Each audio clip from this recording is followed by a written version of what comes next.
trading session.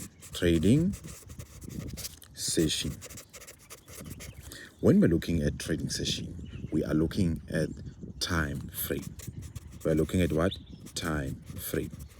Now, time frame, we have two time frames that we have, and some they are confused with the time frame that they can use. Now, if we take a look at here, we have what? H1, which is 1 hour, right?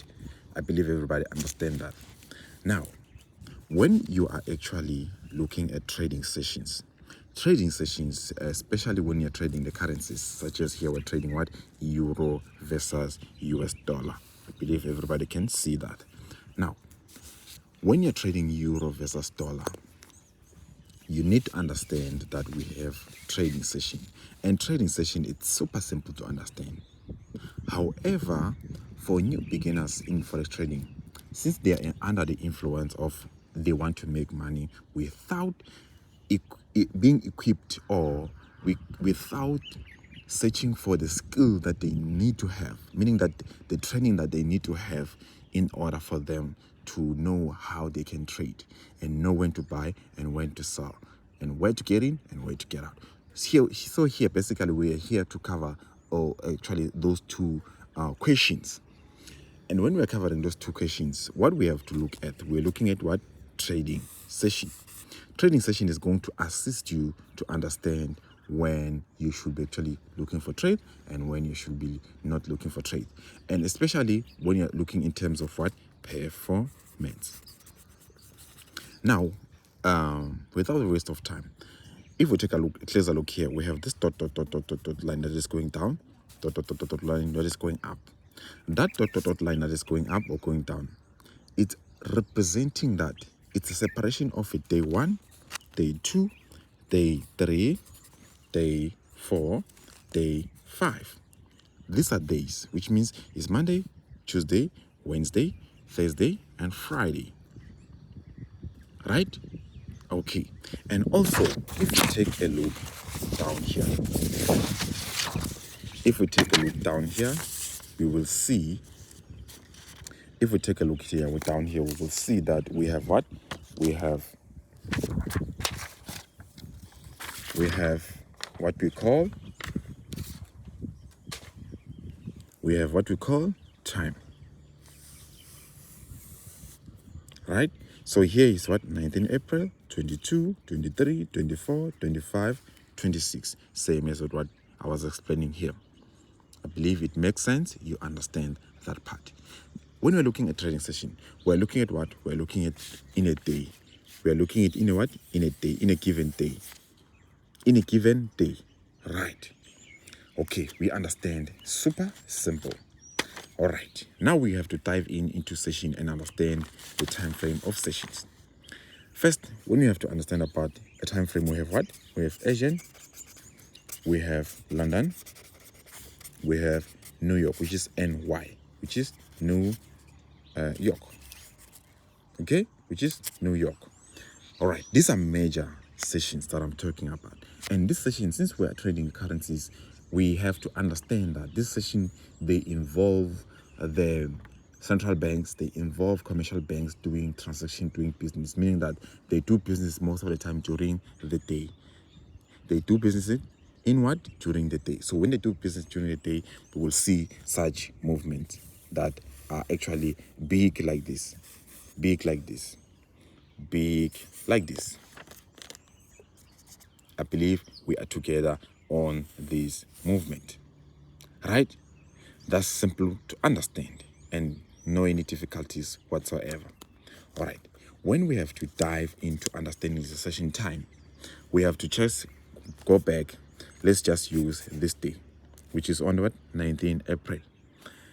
When we take a closer look here, just pay attention to this part that I'm going to highlight here. Can you see? Many traders, remember candlestick, this is candlestick graph. And this candlestick graph is what? It's in 1 hour. It's in what? 1 hour. Right? Where can we see the 1 hour? We can see the 1 hour on top there. Can see the 1 hour over here. Perfect.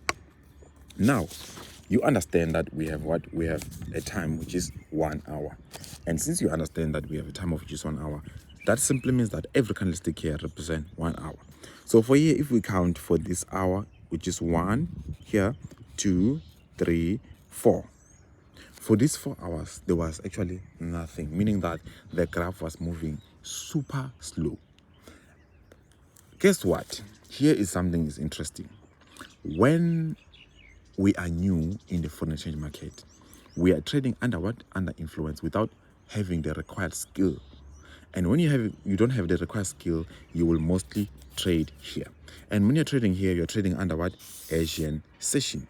The Asian session represents that from a time frame of 1.000